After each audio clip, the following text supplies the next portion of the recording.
They have been in the news recently for the remarkable, in other words, worthy of a remark, but not worthy of wonder. Nobody was surprised that a CNN executive acknowledged that they were a propaganda machine for the last 4 years and for the election and much else, including frightening people for ratings and the like.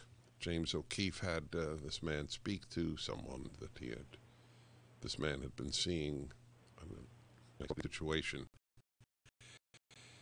James has now been banned from Twitter, they say permanently, and is suing Twitter among others. And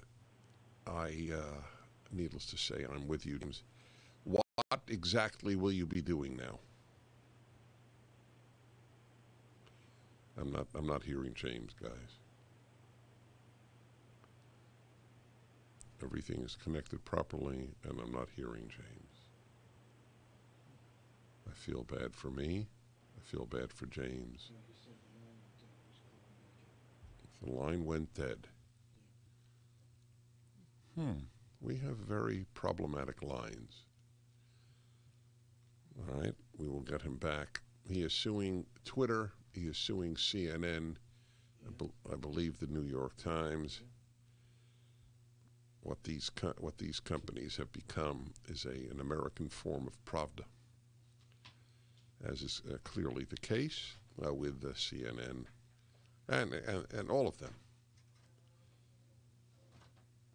Journalism has been corrupted. Well, what hasn't, my friends?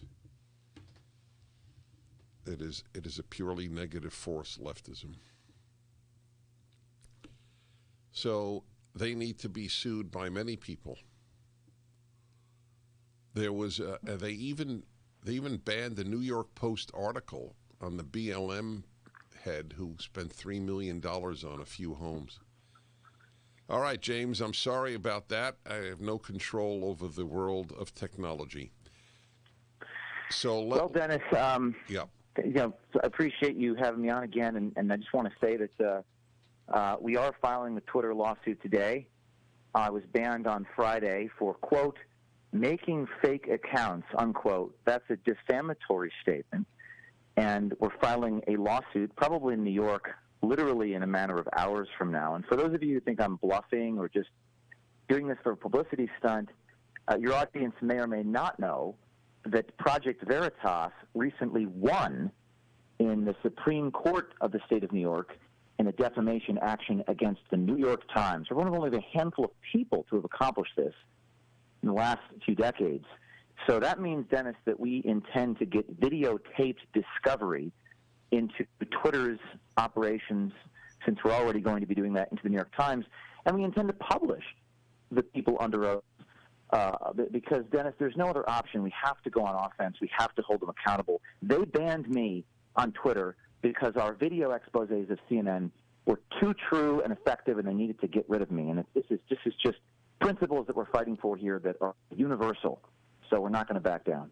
I think that's fantastic. The lawyers, I'm not asking their names, but the lawyers you have, you're confident in. Well, I'll tell you this. If I can tell you the firm, we hired Claire Locke, Libby Locke, one of the best defamation lawyers in the country, against the New York Times, and we're hiring Harmeet Dillon, who you all may know in California, who's an expert on Silicon Valley. But they may have immunity under the 230, Section 230. But That's this is right. not that. This is different. They've made a statement about me. I'm a public figure, so I have to prove that's right. actual They're malice. immune if somebody else makes a statement about you, but they're not immune if they make a statement. That's correct. That's correct. And I just want to highlight this because I think it's so important, because I know this is a little in the weeds, but when we sued the New York Times, the justice in New York State put out a 16-page order, and they said it was the New York Times that apparently engaged in disinformation and deception. And you have to remember, these people accuse us of what they do. They're masters of projection. So they may be impersonating things, and I've had people try to impersonate my own employees, which I never do.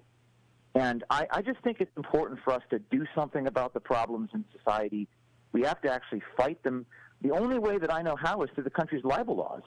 You do have a recourse under defamation law. You can go after these people when they intentionally lie about you. You just can't do That's that. right. So, That's Dennis, great. I'm not bluffing. We're going on offense. No.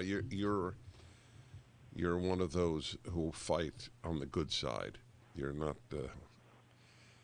the typical guy on our side. Listen, I don't know if you have time or not. Do you? I have another 5 minutes or so. Okay, because I got to take a commercial break. So if I will have you again if we not now because you're doing great work.